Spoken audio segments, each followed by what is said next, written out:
آج ہر شخص اس بات کا خواہش مند ہے کہ اسے دنیا اور آخرت میں کامیابی حاصل ہو، دنیا میں ترقی حاصل ہو، آخرت میں درجات کی بلندی نصیب ہو۔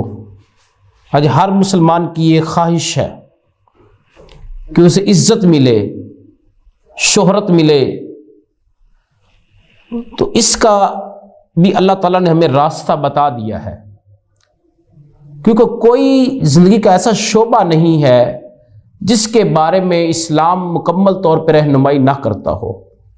جو بھی زندگی کا ڈپارٹمنٹ ہے، شعبہ ہے، اس شعبے سے متعلق قرآن ہمیں پوری رہنمائی دیتا ہے، اویئرنیس دیتا ہے، آگاہی بخشتا ہے۔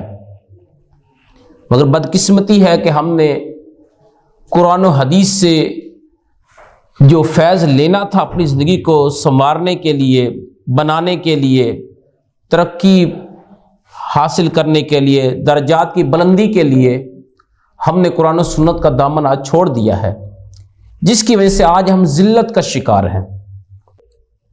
صحابہ کرام رضی اللہ تعالیٰ عنہم اور اہل بیت اطہار رضی اللہ تعالیٰ عنہم، اس کے بعد کے زمانے میں جو دانشور علماء پیدا ہوئے جن کے آج نام زندہ ہیں،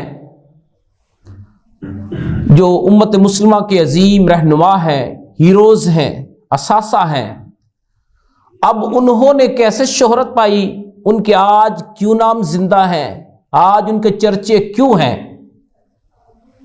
ایک وجہ تو یہ سامنے آتی ہے کہ انہوں نے اپنا تعلق علم اور حکمت کے ساتھ قائم کر لیا تھا، ایمان کی دولت سے منسلک ہو گئے تھے، علم کی دولت سے منسلک ہو گئے تھے، اس لیے اللہ رب العزت نے انہیں ترقی عطا فرمائی، درجات میں بلندی عطا فرمائی۔ ان کے دنیا سے چلے جانے کے بعد بھی ان کی شہرت، ان کا چرچا اس کو عام کر دیا کہ انہوں نے دو چیزیں تھامی، ایک علم اور ایمان۔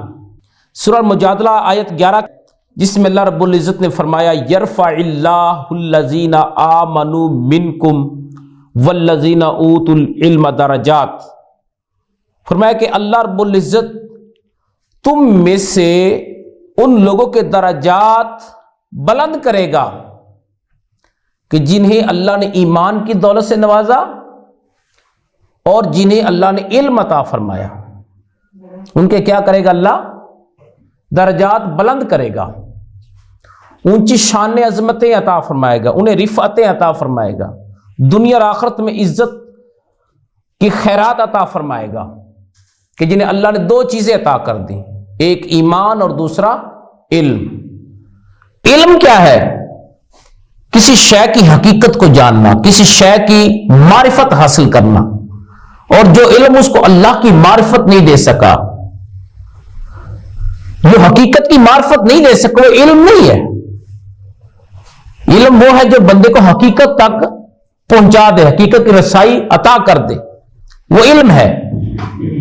تو اس نے کائنات میں جس شخص نے غور و فکر نہیں کیا، اس نے پھر کیا پڑھا، کیا سمجھا، کیا اس کے پاس نالج علم ہے؟ تو اس کا علم ناقص ہے، کامل نہیں ہے۔ جس کو اللہ نے علم کامل عطا کیا، اس کے اوپر اللہ نے ساری کائنات کے جو پردے تھے اٹھا دیے۔ جتنا علم ترقی کرتا گیا اسی طرح اسے پردے اٹھتے چلے گئے، نور اس کو ملتا چلا جائے گا۔ جتنا وہ علم ترقی کمال حاصل کرے گا، تقوی حاصل کرے گا، پرہیزگاری کا دامن تھامے گا، ادب و احترام کا دامن تھامے گا، اس کو اللہ اتنی زیادہ خیرات سے نوازتا رہے گا۔ ایمان کا پہلے ہونا ضروری ہے۔ دوسرے نمبر پہ علم کا ذکر ہے، فرمایا کہ جسے علم عطا کیا، جو ایمان کو پالش کرتا ہے، ایمان کے اندر اضافے کا باعث بنتا ہے، وہ علم ہے، علم نافع ہے۔ علم چونکہ نور ہے، علم جو ہے ایمان کو نکھارتا ہے، ایمان کو تازگی عطا کرتا ہے، چاشنی عطا کرتا ہے، لذت دیتا ہے۔ تو دونوں کا ہونا ضروری ہے. تو یہ انسان کے درجات کی بلندی کا باعث بنتا ہے. بہت مشہور قرآن پاک کی آیت ہے جو سورہ طٰہٰ آیت نمبر 114 16ویں پارے میں اللہ رب العزت فرماتا ہے وَقُلْ رَبِّ زِدْنِي عِلْمًا.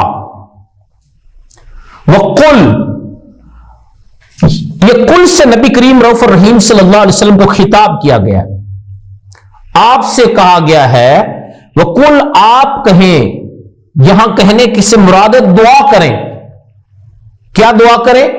رب زدنی علما، کہ اللہ مجھے علم میں اور بڑھا دے، مجھے میرا علم اور بڑھا دے، انکریز کر دے میرا علم.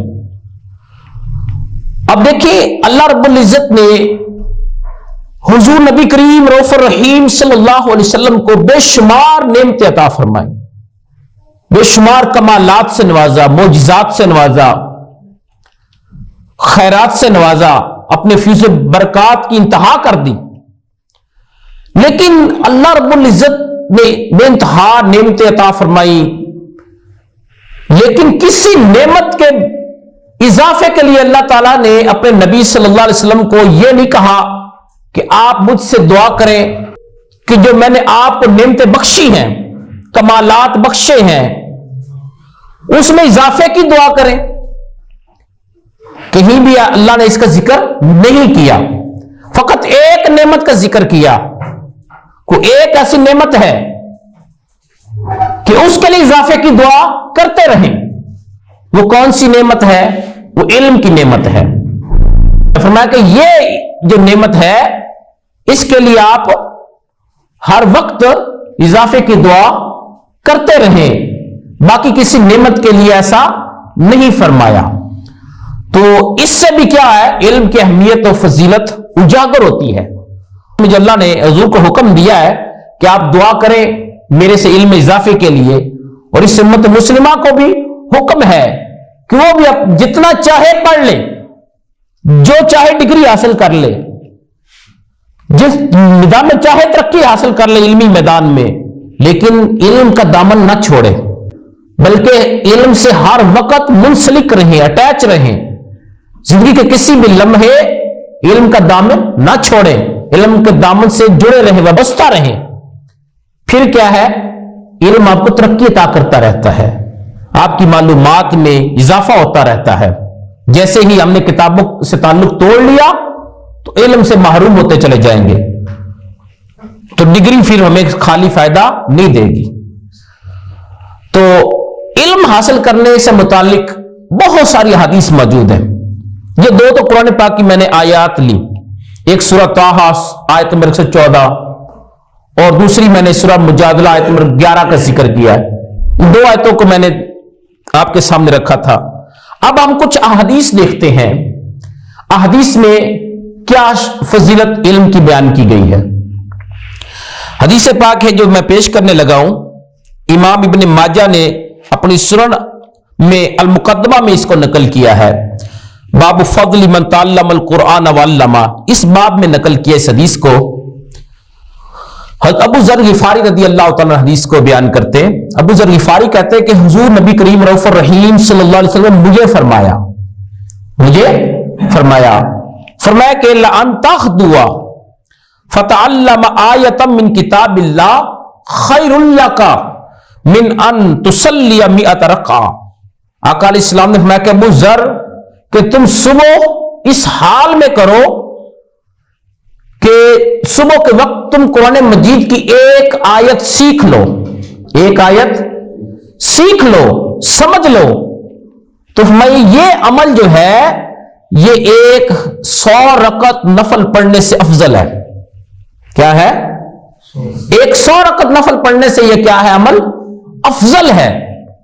اب دیکھیں اس جو میں حدیث کے جو الفاظ فَتَعَلَّمَ آیَةً مِّن کتاب اللہ، فرمایا کہ قرآن پاک کی ایک آیت کا سیکھنا. اب ایک پڑھنا اور چیز ہے، سیکھنا اور چیز ہے.